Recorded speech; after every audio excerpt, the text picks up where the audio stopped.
𝗙𝗵, welcome to the Projector Success Hub, and recording is in progress. Thank you for being here. So, okay. Yeah. Hi, everyone. My name is, thank you for the invitation.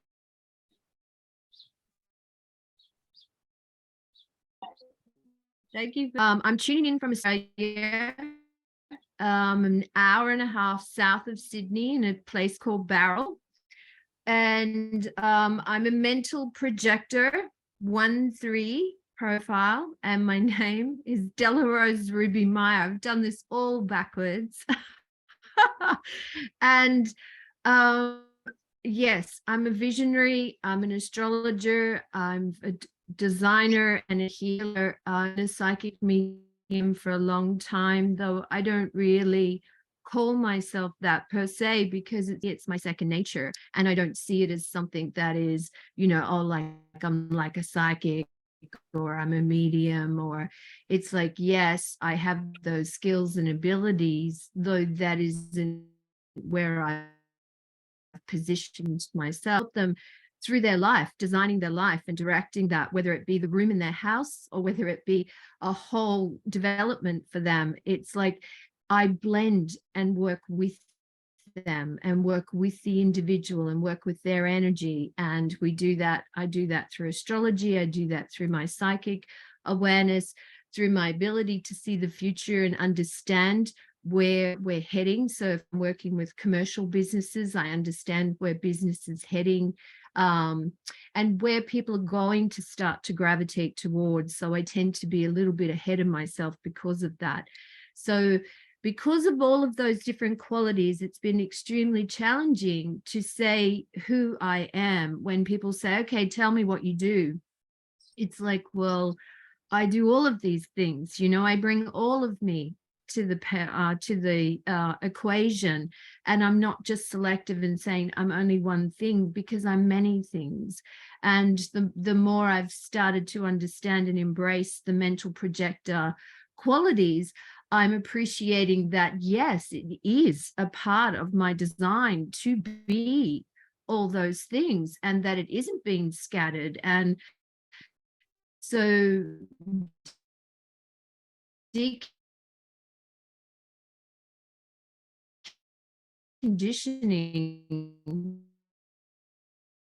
all of that old programming has been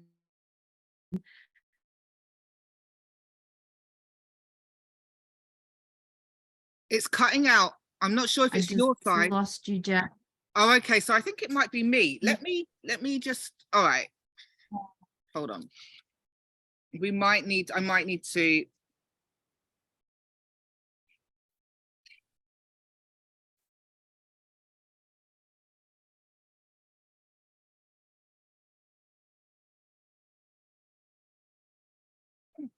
Let's see if this works. Oh, you're closer to the router that way. Yeah. Yeah. Okay. Now that should be okay. Let's have a look. Hold on. Right. Is this is this good? Deconditioning. Yeah. That's really good. Yeah. Yeah. See, so yeah, well, that's where I left off, was that. So that's been the challenge, is being able to understand your gifts, understand your qualities, but then how to bring them out so that people can really receive them and appreciate and value the multifaceted being that you are, and what a gift you are in being in front of them, and how they can utilize that in many ways, because people are used to only dealing with people in a one-dimensional way. You know, I'm employing the baker's going to bake my cake, or I'm employing the builder's going to build my house. But when it comes to these qualities and gifts that I bring, they are multidimensional, they are multifaceted, you know, moving from being, you know, hospitality to healer to designer to yoga teacher to, you know, all of these things. It has given me such a scope to understand the human being and understand them emotionally, mentally, as well as psychologically. So it's a benefit. And not just that, your wealth of experience and your unique perspective. So you're drawing on past life information, you're drawing on your astrology, you're drawing on all the stuff to bring to that person to serve them. But and that's the thing. I think when we opened up, I asked you, I said, what is your, how do I introduce you? And you said, oh, this is the problem, I'm this and this and this. And then I said, just explain that, because this is what a lot of projectors are suffering with. They're like, oh, you know, do I have to niche? Do I have to, how do I present myself? How do I choose one thing? And you don't. Just be your frequency and allow what shows up to show up, you know. And because the right people, when you're living who you are and having fun with what you're creating and sharing in the world and being visible, you're going to get invited into the correct opportunities for you. So you don't always have to, you know, set things up and create a group and da da da da. There's so many ways that you can just be in the world. That's so true. That's so true, you know, and that's really what it's about, because you're bringing all of these different elements to the table and you're not sure which one you're going to really need. So how do you put yourself forward for that role? Because you're like, well, I can bring a lot of different things to this, you know. But if you sell yourself in one area only, then you've just sold yourself short in all these other areas, which is an unfortunate reality. And it's more about now working with what I call the energetic dimensions. And as we can feel, they're changing rapidly. They're really changing. And I feel that they're changing more and more, and they're opening up more and more for people like us to be more seen for the benefit of being multifaceted, you know, whereas before people have been accoladed if they have one strength in one area, whereas now people are going to see the value in having somebody that actually is a bit more multidexterous and can shift on that shifting carpet and can self-adjust and go, oh, well, yeah, no, I can handle that. No, I know it wasn't what I was employed to do, but I can handle that. You know, it's sort of, and being valued for that, Yeah, I know, 100%. And I just want to talk about it from a business perspective, like online business. So I decided to go for a micro niche with the Projector Success Hub to focus on one group that I know I can serve really well because of my own unique experience. But within that group, which is a narrow niche, projectors in business and projectors who want to be successful in business and life, there is a broad scope. So there is energy work, there is alignment work, there is human design soul maps and helping them with their messaging and their mastery. There's storytelling, there's teaching content for online business and bringing in all of my skills into that one area. So there's one, you know, being online, there is a value when you are beginning to build your personal brand and to start generating revenue for yourself to live in the online space. It's great to really focus on a micro niche because it's so loud out there. But I will say that hasn't stopped me from drawing in generators. I work with I've got like a manifesting generator. I've got 3 clients, two manifesting generators and 1 generator who I'm working on content sales with and messaging mastery with, and they find you. And so that's what I mean about frequency, and like you don't need to be limited. But even if you are going to start off by creating a micro niche and focus online, you will find that people will come to you anyway. So that's one way of looking at it. But build on what you're saying, yeah, it's about bringing all of the talents and working out how do I want to express those. Yeah. Well, I'm finding that what I'm starting to see, and I've been receiving downloads of this, is how businesses are going to change as we go forward into the future, and there'll be a restructuring of that, and how people will be employed will also change and be restructured. And it won't be so much people working for a wage as it will be people actually becoming contractors and subcontractors to businesses, where businesses are investing in the subcontractor, and the contractor is investing in the business. So there's more reciprocity and there's a chance for a shareholding rather than all this money going to, you know, things like workers' compensation and all of this hoo-ha that ends up more in the government's benefit and gain than it does in the business owner or the employee's gain. So it's shifting the tables and the dynamics of that and becoming a little bit more entrepreneurial in how you structure a business so that you become more collaborative and working more as a unit. And I really see this, and it just keeps streaming through, and I'm going, you know, maybe this is why it's hard to really get your teeth into something at this time, because we are in this transitory stage, you know. Oh God, you've just hit the nail on the head. Like, I see that too, and I feel it, and I know that that's part of my midwifery, like this cooperative alliance and building collaborative. And I love the way that you're seeing that future, you're forecasting that trend and that shift, and especially with the digital age, that people want to move around. We don't want to be stuck in one place, going to the same. Even COVID, like the pandemic started the dispersion process of the dissolution of the old paradigm of business, going to work, getting on a train, getting on a crowded cattle, you know, being like a sheep or the cow stuck in this thing in the morning, going to the office. It broke that. That was like a big shattering of that old model. And people are like, hey, I can work at home. Hey, I can be hired, you know. And it is more entrepreneurial. People are realizing they don't want to be slaves. And that is what my work is about on this planet. It's about liberating people from bondage, whether it's emotional, spiritual, or financial, and exchanging money for time as well. Like projectors, we're here to leverage our knowledge and our wisdom. We're not here to. That's right. Yeah.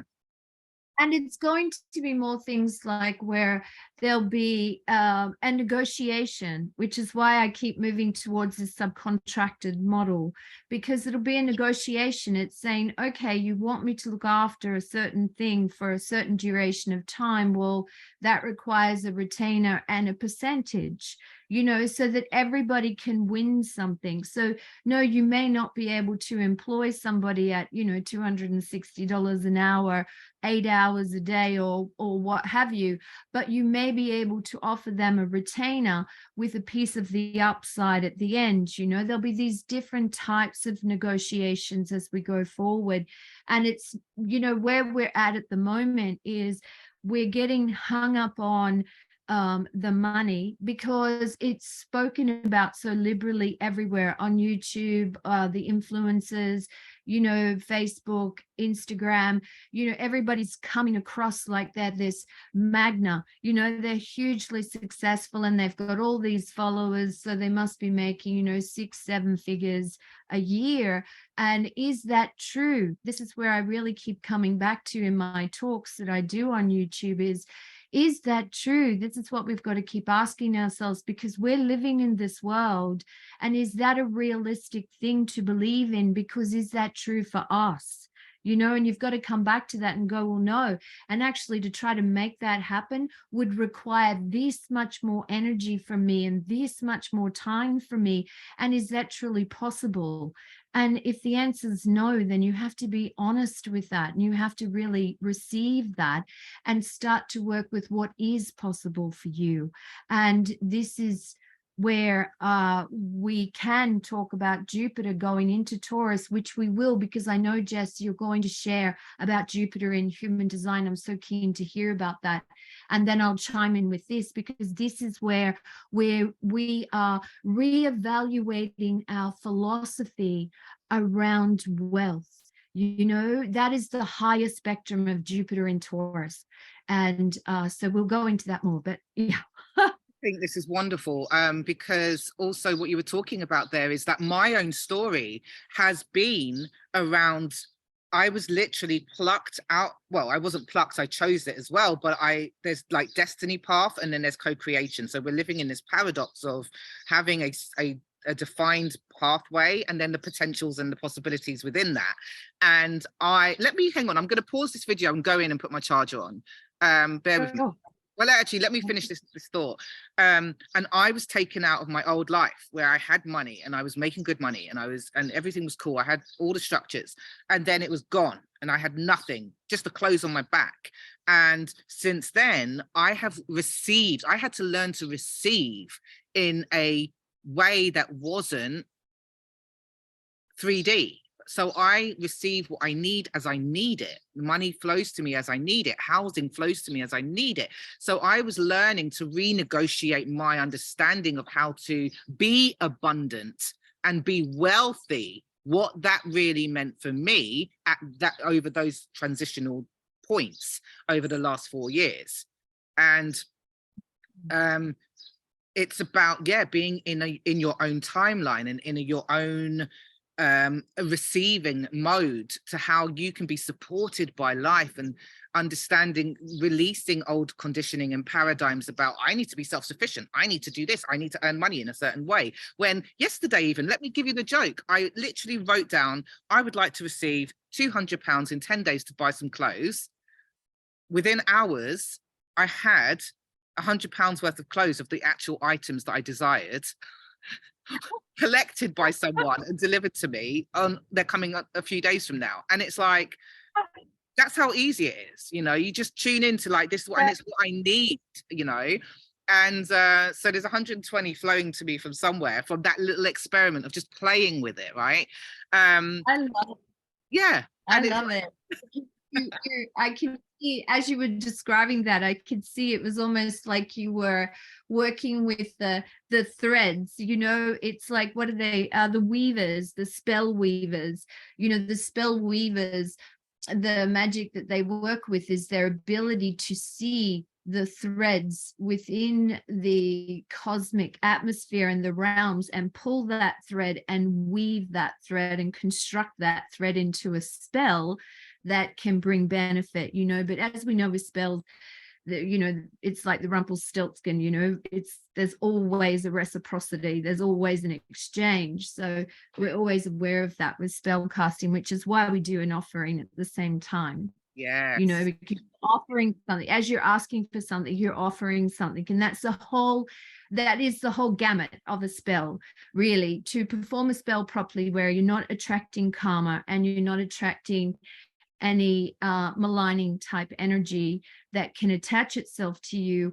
The key to it always is to bring an offering. So, if you're asking something from the stream, you might bring honey to the stream, so that you're bringing honey to the goddess of the water to sweeten her, and things like this. And it's sort of just showing deep respect for these resources. Wait, though, I love what you said. I just love it, because it links in with all of the work that I do with the earth and the earth magic, and really being connected to the earth. But how the reciprocity happened for me, it popped into my mind yesterday, out of nowhere, to serve somebody else in a way. So I actually offered out, I plucked it, it just dropped in, and I reached out to someone I know, and I said, have you been trained in Reiki? And she was like, no. And I said, would you like the attunement? And so that came to me, and I attuned her. So it was like, as I received from there, Peter, robbing Peter to give to Paul. It's not robbing, but you receive from here. Yeah, that's a spell. That's a spell. So you were weaving that thread and then binding that and then pushing that energy that way, which is like, this is the Qigong, this is the Tao, this is all of it, So when we talk about all these things, really part of my calling of lately, I feel, has been to simplify everything, because there's so much complexity. And now, as the world is cracking open and there's so much of this esoteric knowledge coming to the forefront and becoming mainstream, and it's full of so much complexity, that what I like to do is just to bring it back to a very simple narrative, because they're all connected. It's all connected because it's all energy. And once you understand energy, it gets extremely simple, but up until that point, you go through all the indoctorates and all the books and all of the study and all of the history and the mystics, only to come back to the very equation that it's all energy, and it's about being responsible in how you use that energy. 100%. I've got to go in, because the battery's going to die. So bear with me for 1 second.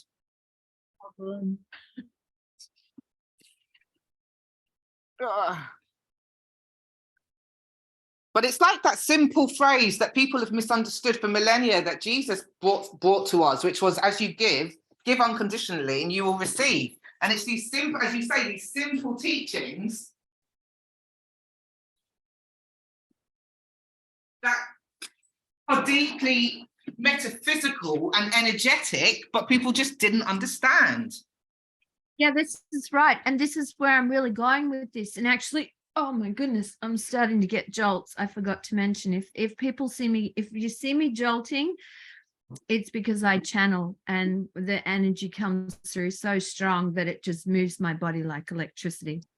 Anyhow, that what you just said then is just so apparent for now, because we have been caught up so much in language, and this is where we now have to unravel ourselves from all the language, because the language is what is keeping us programmed, because we've been programmed through the words. And as we know, words are spells, and it's like we've been spell casted, you know, and now we have to undo all of those spells. And so even adopting similar language is keeping the spell alive and casted over oneself.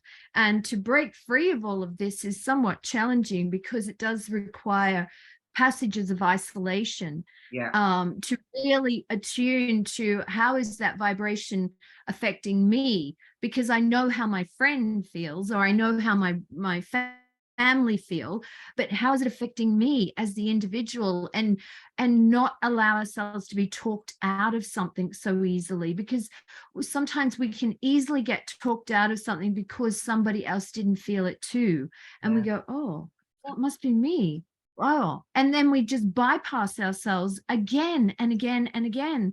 And I guess just my story is similar to yours, different but similar in, you know, sort of going from you know, self-made, working very hard and making a lot of money, then and then marrying a lot of money, ridiculous amount. You were a multi-millionaire. Can we just put it out there? Yeah, I was a multi-millionaire, and then I did a development, and I wasn't a developer. I wasn't even formally a designer on the high scale of things, but here I was doing a development, being asked to do this development because I didn't think the same as everybody else, because I thought differently, because I had a vision, because I could see over the horizon, and they wanted somebody that could see over the horizon because they didn't want this to be normal. And it ended up, it won me #2 in the world for sustainable design, and I got the best in Australia and the best in the state for sustainable design. And here's the clincher: I don't draw, so I don't sit in front of a computer and work with an architectural firm. There was no architect for this development.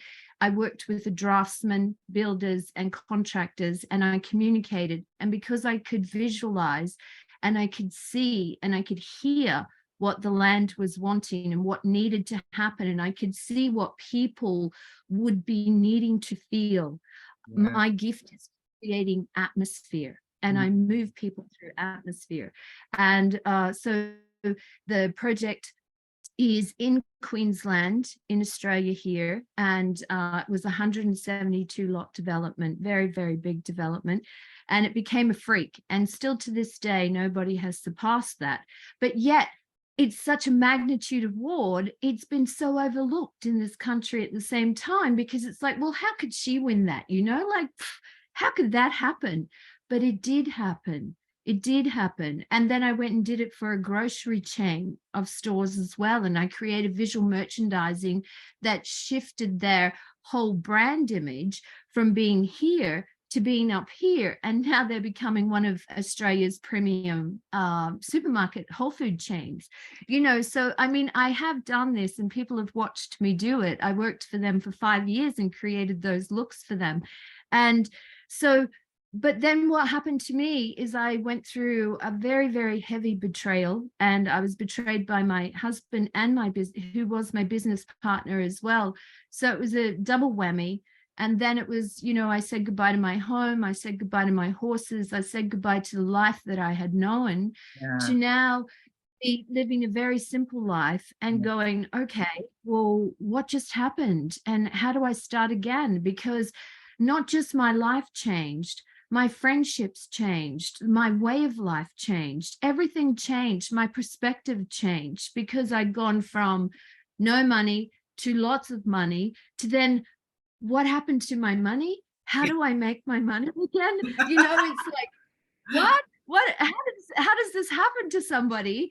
And so, you know, and trying to hold myself together and deal with the grief and the tragedy of that, and not having a family that I could turn to and cry on their shoulder, and not have groups of friends that were going to ring me up and say, hey girl, let's just go out and, you know, let's just have a drink and let it all go. It's like, no. And then even working with people like yourself, Jess, because people like yourself became my anchors, because they were the only people that could truly understand what was going on, because it was shown in my astrology, it was shown in my human design that I had to be stripped back and deconditioned so that I could actually understand the magic that I carried. Because up until that point, I was truly a puppet that was just like, oh yeah, you want me to do that? Okay, I'll do that. But I was doing it because I wanted to please them and appease them, rather than doing it because I knew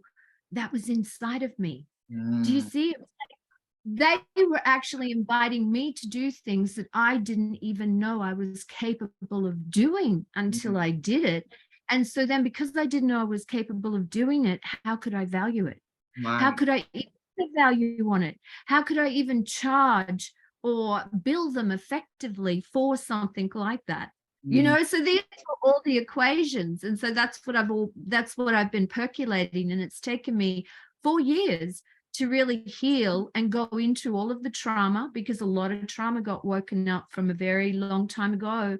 And as I think we mentioned in our conversation at the beginning, a week ago, Jess, it was past life, you know, because I feel like I've been healing genetic karma for women, you know, of how we've been sort of outcasted and just tossed aside, like, oh, well, near enough's good enough. Oh, that's all you need. You don't need much to get on with. Long as he can move on and have all of his glory, you don't need anything. Long as you can just survive, fine. And it's like this.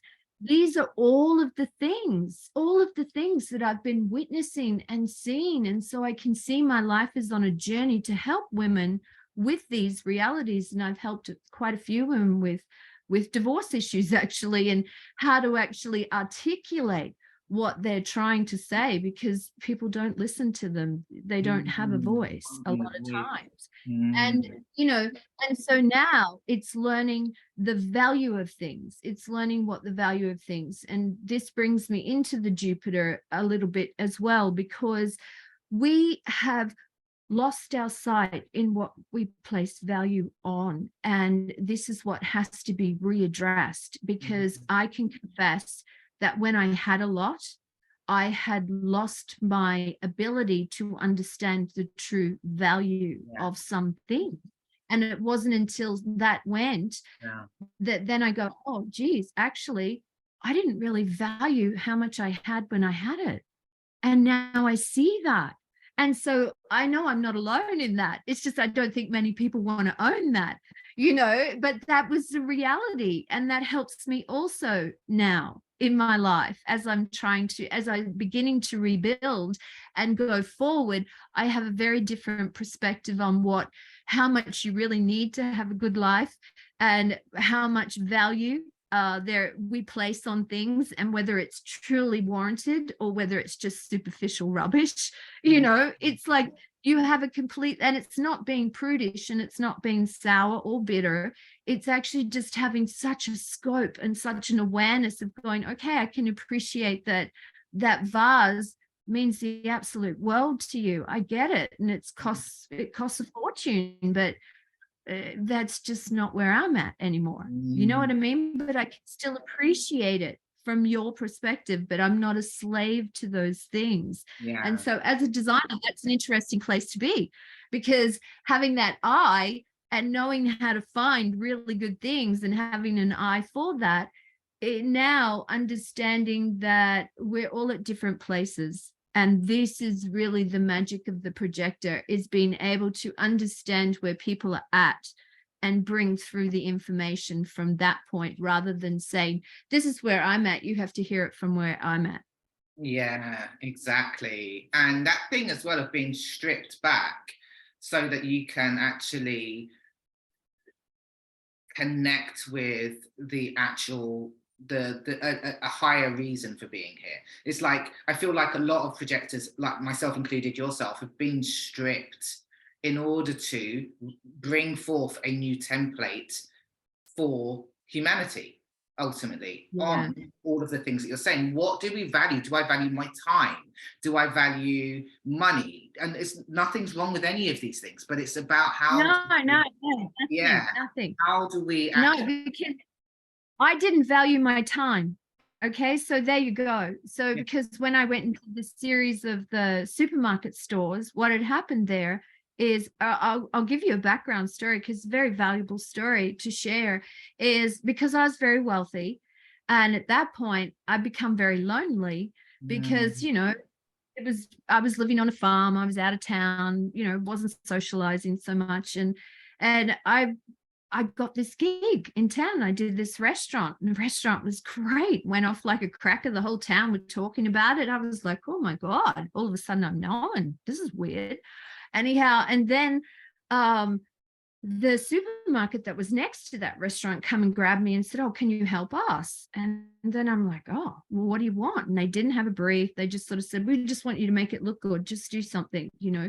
So anyhow, I went ahead and created something for them, which ended up becoming a 5-year stint. But where I'm going is, initially, I just charged, I think, $70 an hourly rate, to do that, to create this whole brand identity for them, this whole look and this whole series of incredible displays. And I went out and I bought all the props and I do all of this, and I was using my own resources, my own credit card, and just getting reimbursed like petty cash. And I'm going, now when I look at that, I go, oh, you just did not see the value. You just did not see the value you were bringing. You just did not value your time. You did not negotiate your deal. And then when all of the divorce stuff hit, and I was still doing these stores at that time, what happened is, when I needed a contract, I couldn't get them to give me a contract, because they were used to taking advantage of the rich lady that was really just a bit lonely and needed a hobby. And now I was no longer the rich lady, and it wasn't a hobby, it was my gift, you know. And it was like, so it was completely misconstrued. But this is what happens to us when we come in with these big open hearts that go, oh yeah, I know what I can do for you, I just want to make your life so much better, I can see so much potential for you.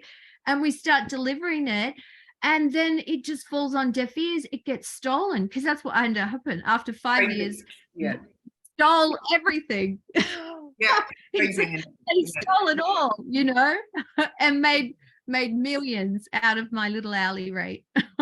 Same thing happened with me in education, and a school I ended up creating the whole curriculum for. It was an independent school, because I brought my curriculum, I brought my vision, I was pumping money into the school. It was like, what? And it was like, at the end though, I realized that was my story. It was like I was driven by my open will center to prove my worth. I was driven by the wrong motivations, although half of me really wanted to help the society. It was a drive to improve education, to help my community, and to bring forth my vision. But equally, it was the wrong motivation, you know.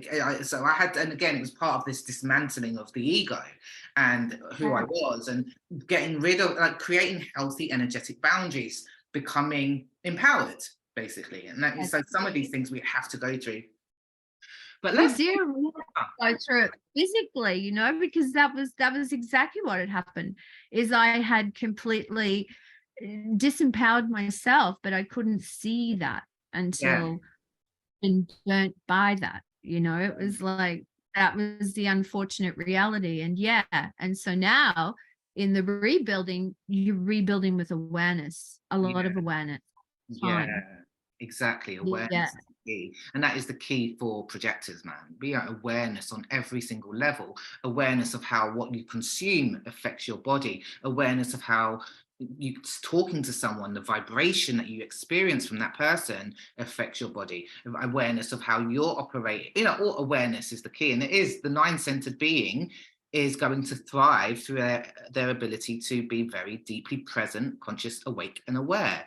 But let's look at Jupiter. So in a human design perspective, design Jupiter is where we can really tune into a common, not a common law, our personal law. So my Jupiter is gate 9, and it's about focus. And what I realized was this was a gift that I had brought in education. I can have deep focus and create reduce a lot of complex information down into a very organized way so that the knowledge can be organized and distributed in a way that can be used effectively by others.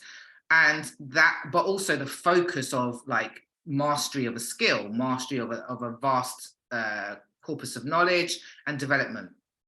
That brought me expansion, that brought me blessings. So when I was in alignment with that ability to focus, my blessings in life expanded. And so when I started to move out of education and I moved into energy, I started to understand where focus goes, energy flows. And so I started to understand intention and attention. So I started to move from the physical understanding of how this skill, this law, this ability to be focused on the physical realm in a specific field brought blessings. But then I started to understand how it worked on a metaphysical level for me in life. And even when I teach content or messaging or marketing, it's that ability again to zoom in, cut to the core and focus on the specifics, on the problem, on the solution, on what they need to know, what they need to express. That brings expansion and blessings to me.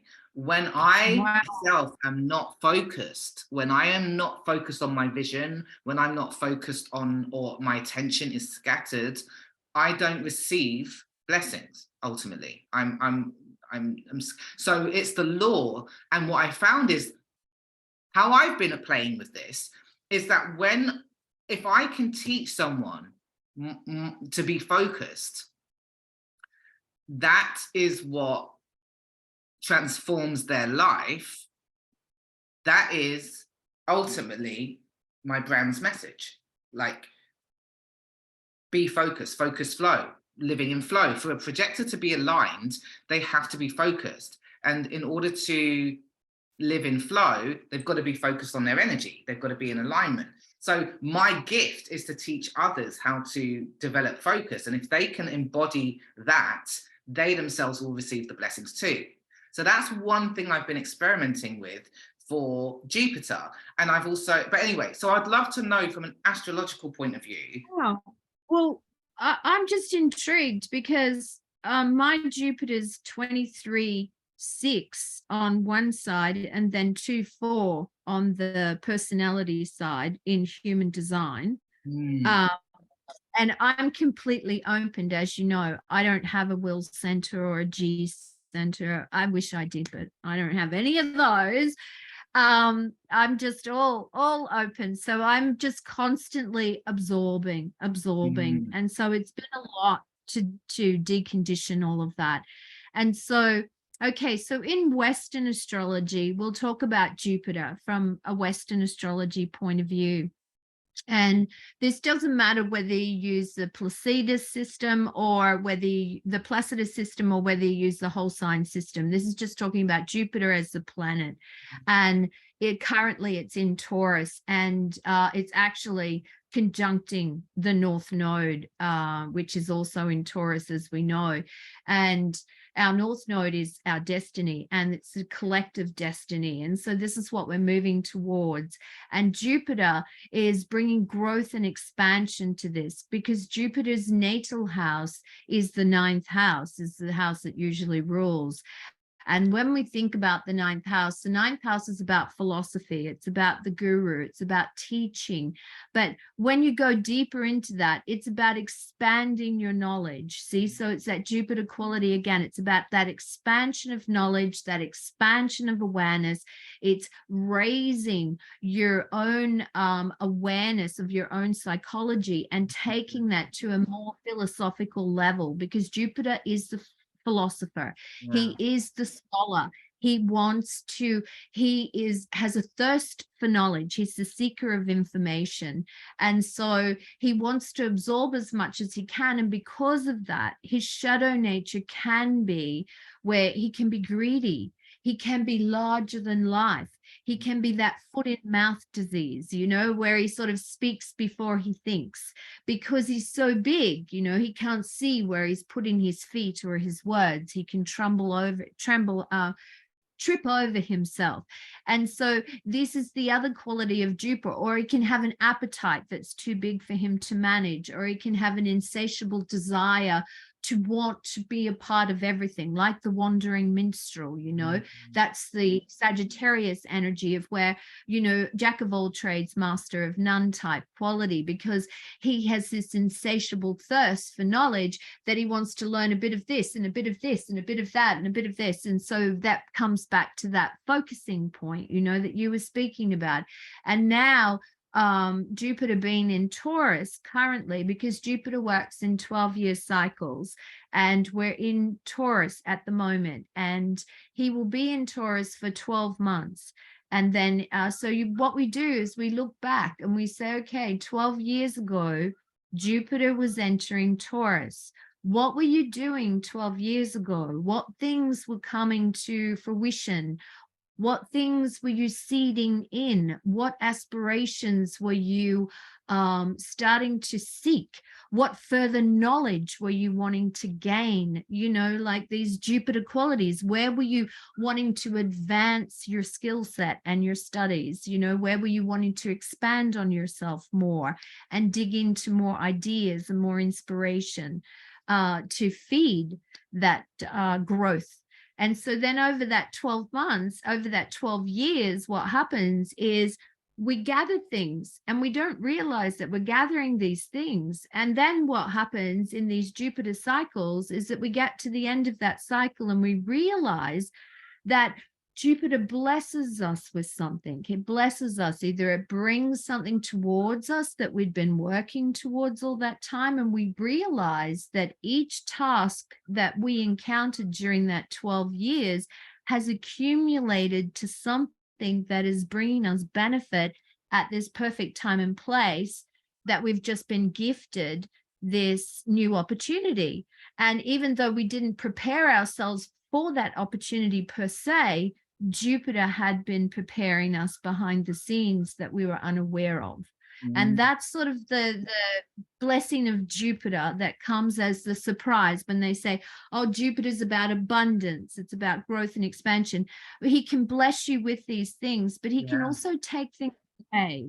You know, if you've been excessively greedy, he can remove things, because Jupiter is also ruled, he's in alignment with Ganesha. And Ganesha in yoga, as we know, is the god that can remove obstacles, though he is the god that will bring obstacles to the ignorant if he feels you are not ready to receive the blessing, because the student has not focused, the student has not done their work. So then they don't receive the blessing. Instead, they receive, you know, they receive an obstacle that prevents them from receiving their blessing, which is usually to do with their ignorance, you know. And that's the journey of Jupiter. And at the moment it's with the node, and I find that so interesting, because the node, as we know, function with the moon and the movements of the moon. And in yoga as well, Ganesha's mom was the moon. She ruled the moon. And so we have Chandra and Ganesha, and so that's why he has the crescent moon with him as well, you know, because he has this relationship with those feminine qualities. But the moon is our emotion, but it is the messenger.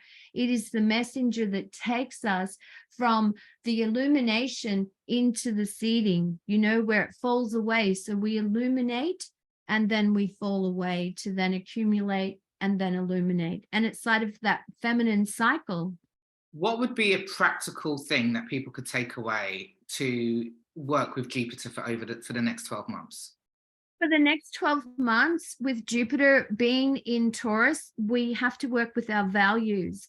So what Jupiter wants us to do, being in Taurus, is to understand what you truly value. And this is where I was going before with true wealth, understanding wealth. So we might think having $6 million is wealthy, though is it really wealthy? This is the question. And this is what Jupiter's asking us to do.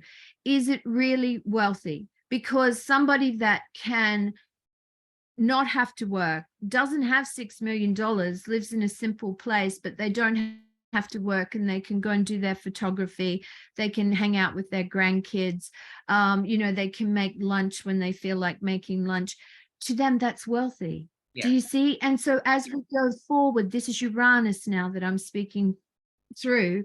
And yes, obviously, because Uranus is also in Taurus. So he's wanting to have a strong voice in this as well, because this is the movement of change. And this is the North Node that I'm speaking about, in how the collective is changing their destiny and their focus and what they're moving towards now.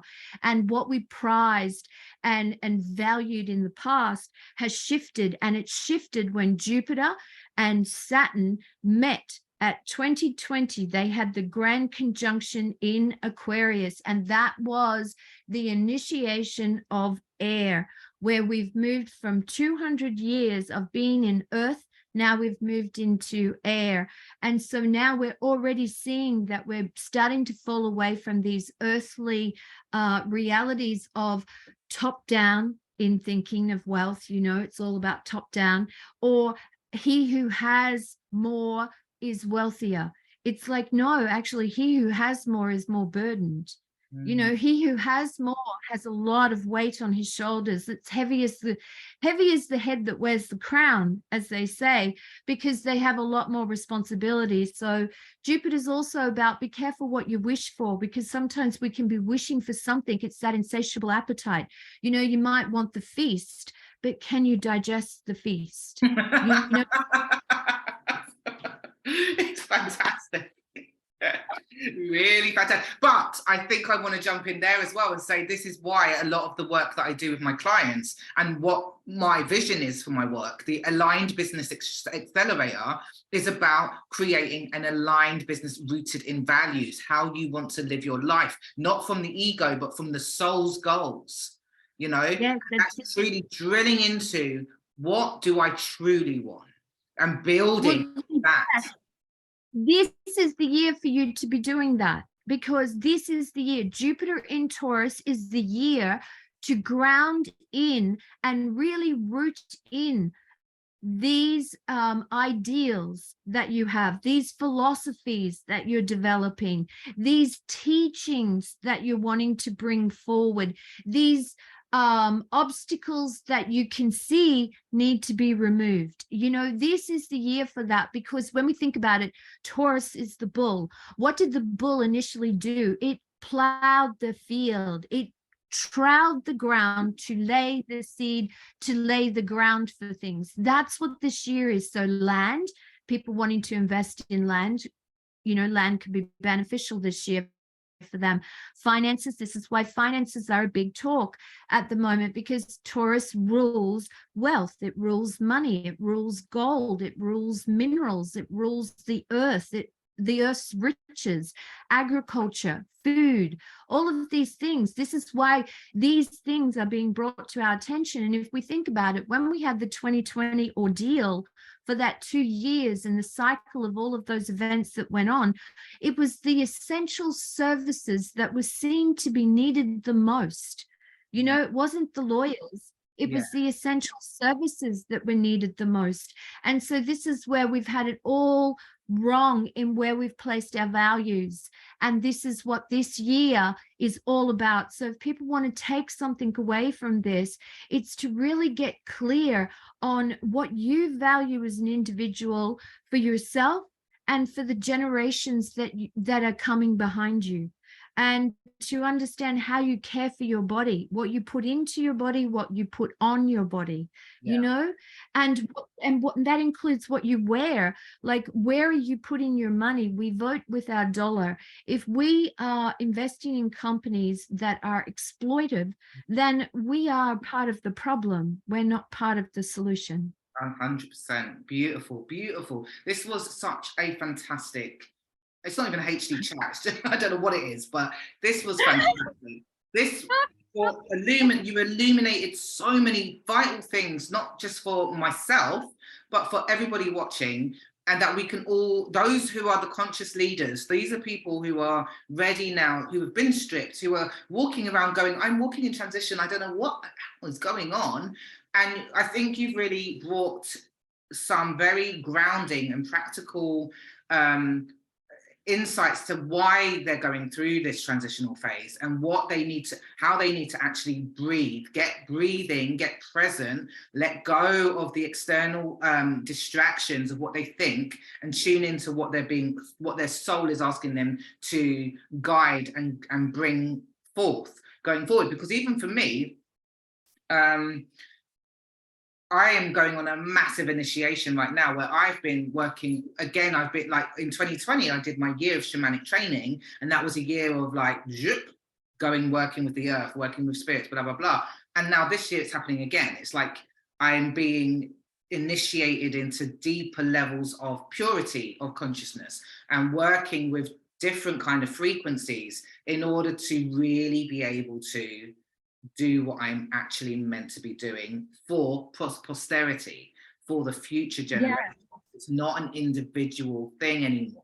For me, for you, for us, it's like, what are we doing for ourselves, for the community, for future, you know, the world. It's it's so true. I get so excited about it because I've written a whole paper on designing a village, right? Because I did that big development, and how we could create sustainable villages to live in rather than these urban houses that are on top of each other that still don't take up any more space, but yet they actually facilitate so much more for that community and so much more wellness in that community. Ooh, and we have to restructure so many things, but it's going to take some innovative vision and visionaries to be able to seed this into people's brains to start to think this way, because we have so much of the old still part of us that we haven't deconditioned all of that. And we as projectors know how hard it is to decondition. So you can only imagine how much the world is going to struggle in trying to decondition a lot of their program thinking. And we worry about energy costs, but we've got to realize that we were starting to get to a stage where an average house was a 5-bedroom house with 4 bathrooms. I mean, we've got to start to realize that, well, that's a drain. Even if you've got the money that can support providing the energy to facilitate that, what I'm trying to say is put that aside and just ask yourself, can the earth supply those sorts of resources to that level of excess when maybe you only live in 3 rooms of that house, if you're really honest. And you know, maybe we've got to start to look at those things as well, you know, where we've had houses that have had big dining rooms that we don't utilize, you know. So it's a restructuring of many, many things. There's a bigger picture to this as we go forward. We're really, as you said, Jess, being initiated into it. And it's interesting that you're having the ebb and flow as well, because I'm having that too, the wax and the wane, where I go, I was on fire, I was ready, what happened? Now I'm not. It's like, what happened? You know, it's just this timing thing. It really is this timing thing. It's a waltz, you know, it's a real waltz. Yeah, absolutely. And that's what I really, and I'm glad that we can both stand here as role models and say, because there are people, you know, because their focus is on helping people to make money, helping projectors to make money. And yeah, I want to help projectors to make money, but I really want you to understand your timeline. I want you to trust your own inner guidance on your own journey and understand that we will wax and wane. And as you step into your leadership role, you're going to meander along a road, and that road might be 5 years. You follow your own soul and your own timing, and we're just being super honest. It's not always about, you know, getting out there, getting your business. It's honoring the ebb and flow. That's of your own inner timing. Yeah. Because we've been sold too many of the marketing spiels. This is what's happened. We've fallen in love with the poster boy all the time, or the poster girl, or the poster they. It's like we've just fallen in love with that, and we keep thinking that because we're not that, then we're not successful. But perhaps we are successful, but it's how we're valuing that success. So this comes back to our dear Jupiter again. We've come full circle, whether it's like, this is where our attention is. Our attention is placed on where are we raising our awareness, how are we developing our philosophies, and where are we starting to place our value now, not where we did, not what we've been taught, but now, because we're changing. If you've noticed, I am not the same person as I was last month. You know, if I tune into it energetically, I am not the same person I was 2 weeks ago. That's how much I can feel the energy shifting constantly. Even my thinking isn't quite where it was 2 weeks ago. And I go, wow, this is a wild trip. I'm shifting all this time, you know, like you've got your fundamental foundation. I'm not saying that, and it's not like an amnesia either. But what I'm saying is that the frequency and the drivers are shifting and adjusting all the time. Yeah, fantastic. Thank you so much for coming in, giving us your energy, your ideas, your inspirations. It's just going to be so valuable for anyone, for the soul people that really message was for. It will be received, and I'm going to be uploading it onto YouTube and actually putting it on my profile on my Facebook as well, because those souls who this message is for will come and they will receive it, because it is so valuable. It's actually a lot of it's for me as well. There was one point a minute ago you said something and I got the tremor of truth, and it was like, and I can't remember what it was. I have to rewatch. But I'm not actually going to close my diary for the rest of the day. I've got one client call at 3 p.m. But what I'm going to do now, I'm going to go and have a salt bath, and then I'm going to eat some dal that I made yesterday, and then I'm going to go and just sit in the garden and just meditate and just absorb and allow your words to enter my cellular memory and just hear. Because even Ganesha has popped up for me quite a lot recently in my meditations, in other ways. Oh yeah, I've got a tremor of truth. So I need to, what I'm saying right now is I need to go. Yeah. Because I got that too, just as you got that, I got all these bumps over me too. And I thought, okay, Ganesh is here. He really wanted his voice to be heard today.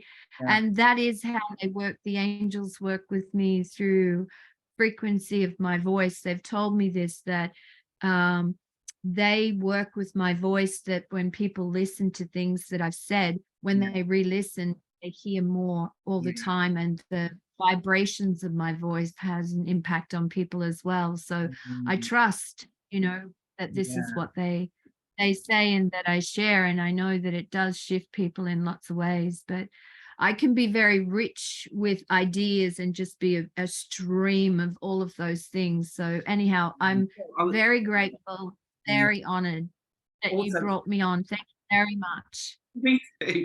I was just going to say, if anybody in the group wants to speak to Della Rose, wants to get an astrology reading, wants to have mentorship, she's got a Patreon, she's got a YouTube channel. We'll drop the links. Reach out, connect, collaborate, create. Connect, collaborate.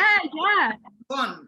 Exactly. You know, I'd love to do, what I'm really keen to do is to develop women's retreats where women, whether it's a retreat online, but preferably in person, because it's so much richer in person. And I feel like we need to have more opportunities to gather but to have retreats where we can actually workshop through these things, where people can ask the weird questions that they'd normally feel self-conscious to ask. It's like, I say, no, please ask those, because those actually are so rich with gems, and they usually sparkle to me. When people ask me strange questions, instantly I'm shown exactly where their mindset is, and I know exactly how to pull them from there immediately, you know. So I like the weird questions. Bring them on. Bring them on and drop them in the comments, reach out to her DMs. Let's collaborate, let's connect, this is that cooperative, this is that networking, because see, that's, oh gosh, that's Uranus, you see, because Uranus works like grids. You know how the grids have those electromagnetic fields over the earth? That's Uranus. Uranus is a grid. It's like that. It's a network of frequency, which is what the website's all about, the net, you know. Whereas Capricorn, the earth that we've been in, has been this, you know, the pyramid. I climb to the top, I work so hard, I make all money, it's all about me, you know. This is the thing. I always do that, but I'm here to bring heterarchy. I'm here to do it, and I started doing it in the school, like the structure of the education, of the leadership, the teach, like empowering the students to create emotional intelligence. The whole culture was about heterarchy, and then I read it in Gene Keys, and I was like, fuck, this is what I was doing in the school, and I was like, this is what I mean, like. A lot of the time, if you actually just tune into your own self, you'll follow your design, you'll follow your gene keys, and then when you read it, it's just clarity and confirmation. That's why it's about following your own soul, because you've already, if you just tune into yourself, you get clarity. Oh my God, it's so funny that you say that, because I remember gene keys, right? Because I'm the genius freak. I'm 61, 62. And I remember listening to it when Richard was reading it out. And I just went, what? Yeah. So I just don't do anything. I do nothing. I just sit down and put my feet up and just enjoy my life and find things to do between the pauses. Because he said, the biggest problem that you'll have is finding things to keep you occupied between the pauses. And I'm like, really? So I don't do anything. I just wait. It's just the doorbell rings one day and there it is, poof. And it's like, yes. And I've had so many human design people say that to me. And I go, no, can I really believe that? Is that true? Because it's such a freaky thing, right? But it is, apparently it is. So now life has brought me to this place, and it keeps testing me, Jess, where it keeps taking something away that I go, all right, I'm just going to stop. I'm just going to put my feet up and wait for the doorbell to ring. The more you surrender, that's the thing, but you do it in joy. It's a frequency thing. It's your initiation. That's what happened to me. It was like, you know, gone, nothing, like everything gone. And then, oh, how can I wander the earth and be completely at peace and deep in trust? And it's embodiment. You can't intellectualize it. And once you are doing that, and the frequency shifts in your body and you're truly like at peace with it, boom, bam, everything flows to you. Like yesterday with all those clothes. But anyway, I'm gonna have to wrap it up, because I need to get that sorted out. Yeah, we keep going. All right, thank you, everybody. It's been a pleasure to be here. Thank you, Jess. I loved it. It was magic. Yeah, thank you. All right, I'm gonna stop the recording, and I'm gonna stop going live. Thank you, people. Stop. Bye, everyone. I'm gonna stop the recording. How do I do that? More. Pause recording. No, stop.